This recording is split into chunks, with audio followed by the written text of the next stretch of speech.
Uh, there is a McMahon documentary going on. What's going on with that? Yeah, so I don't know if we talked about this last week, but I don't believe so. there was news out about whether he, there was a there was a news story out about him wrestling on this show, which we can confirm that I'd heard the same thing. And then this week, Austin Theory makes the challenge. He goes with Pat McAfee, and Austin Theory confirms he's the opponent on the SmackDown on Friday. And now everybody's grilling Meltzer and all these other guys that said that he was going to have a match and whatnot. So let me tell you what I know. First of all, I'm not going to read Dave Meltzer's stories because for some reason that's unpopular.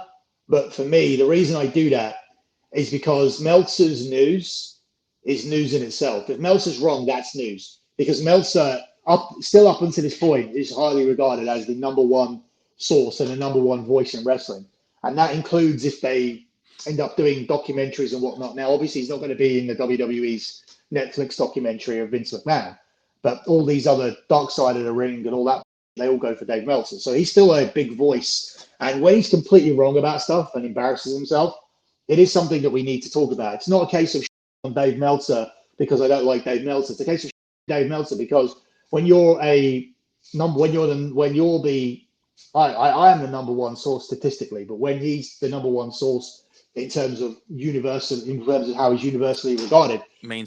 you have to take when he's completely wrong, which is a lot. So he's wrong about what he's saying here. He's saying about there was a run sheet and it had Stone Cold Steve Austin versus Kevin Owens wrestling, had Steve Austin wrestling, and it had Vince McMahon versus Pat McAfee. And now the new sheet that's changed. Dude, what are you talking about? There's no sheet of paper. There's no like handout or PDF or anything that goes out to people going, oh, hey, this is the WrestleMania card now. And hey, this is the WrestleMania card now. And hey, Dave Meltzer, have a look at this piece of paper that we were handed out by our boss. We're not supposed to talk to you, but here's the piece of paper that says that that these are the matches now. Like that doesn't happen. There's no piece of paper. There's no sheet. It's just like this thing where they turn around and go, oh, somebody reported this week, some source reported this week saying Ricochet is now regarded as the number two babyface on SmackDown. Like there's a list of number one, two, three, four, five, all this stuff. It's all mythological. It's all said by people that have never set foot in a locker room and don't know anybody in the WWE and don't know anybody that works in the WWE locker room. There's no mythological WrestleMania list. The only list that exists is inside Vince's head. And there may be some brainstorming where they put some on the blackboard and go, okay, this is what we've got now or whatever. And obviously there are things that go out to marketing where they turn around and go, okay, we're pushing ahead with this match and oh yes, I like that photograph, I don't like that photograph, yes to that, no to that. Do you get what I mean? Like Mm-hmm. artwork. There needs to be artwork and whatnot. There's going to be signage for this WrestleMania. There's going to be merchandise, programs, t-shirts, everything. So everything you do need to get the ball rolling with some stuff. But when it's lower level stuff, you don't necessarily need to, which is why, like, we saw a match taken off the card this week with Randy Orton and Matt Riddle. Randy Orton and Matt Riddle probably doesn't need to be on this Mania card, and they're your third biggest merchandise sellers in the company. I mean, they're the reason why Big E's title run, stopped because Big E's title run, was being Big E as a champion was being outsold by Matt Riddle. I actually took a picture of something this week. Can you see this? Yeah. I bought this Yokozuna figure, which is outselling Big E 4-1. Yeah, people like the old school stuff, and I guess we're the people buying it. Well, you are, because we're in that age bracket, and the stuff nowadays you're not as fired up about. And plus, it's current. I think everything with the old school, if it was, I don't know, it's probably NFL style the same way. Like we would buy old NFL Well, figures he's before I'd buy new ones.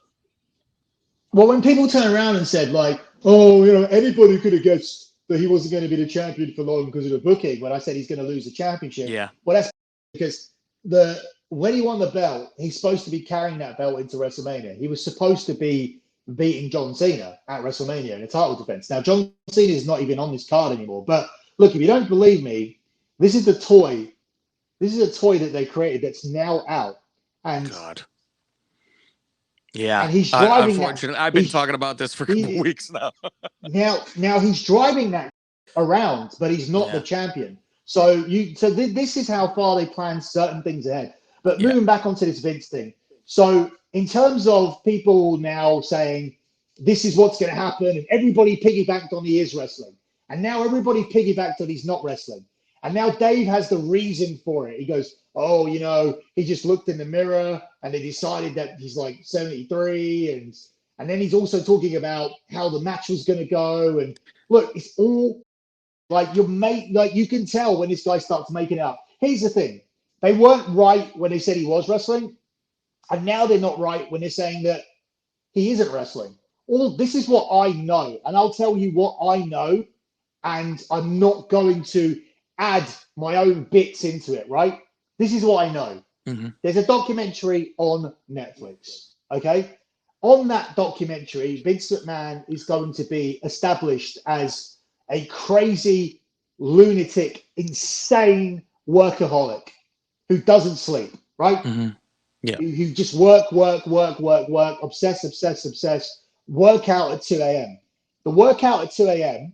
and staying awake to eat after you train, which is what people do. You need protein. And then he goes to bed. So he trains at 2, eats at 3, and then goes to bed, right? He eats after that workout. That is something that is heavily on this documentary in terms of establishing how Vince is and the things that he does, the quirks of Vince. Now, the ending of the documentary is the cherry on the cake of how insane Vince is and how he works so hard and the things that he can do and are not normal for a 73-year-old. You have to convey that by having him get in the ring. That is the ending that they've envisioned, right? Their perfect ending is showing you that he can still do it. Now, we know he can't, but we also know that 2 years ago, when Gronk didn't want to take the bump in the Performance Center, but Vince McMahon took it, right? Yeah. So whatever he's doing, don't disregard the fact that he's going to be involved in this match. Don't disregard the fact that he's training for this match and that he's in shape. Whether he takes one bump, whether he faces McAfee after Theory, whether he comes in on a handicap match or whatever, Vince McMahon is going to be physically involved in this WrestleMania. That's all I'm going to say. That's all I know. I know that the end of this documentary is going to involve Vince McMahon showing you that he's an insane workaholic, topped off with the cherry, that he's going to do something physically at WrestleMania. It's not going to be a one-on-one match now. We know that. But I'm not going to jump on the other bandwagon. Like, these idiots they're such frauds. They turn around and go, oh, he's wrestling. And then they go, oh, he's wrestling because of this. He's wrestling because of that. And it's like, now he's not wrestling. Oh, it changed because of this. It changed because of that. And then the other ones are laughing at the ones that said it. Look, you're all liars, right? The situation is this. He's got a documentary. They thought this would be a good end to it. I don't think, in my opinion, which is an important word when we're talking about stuff on this show, in my opinion, what I heard is that they were going to have a big ending here to this documentary at WrestleMania, and this is the narrative that they're pushing. And this is another important point. WWE control the narrative of the documentary because WWE have something which is legally called the right to copy. Right to copy means that they get a copy of the final product. If they don't like it, they get to change it. Now, that's something that they didn't have with Wrestling with Shadows. They allowed people to come in and shoot everything. And they learn their lesson. It was essentially a burial about what a horrible place this is to work at. It is. So they're never going to do that again. It's going to look like the nicest place to work.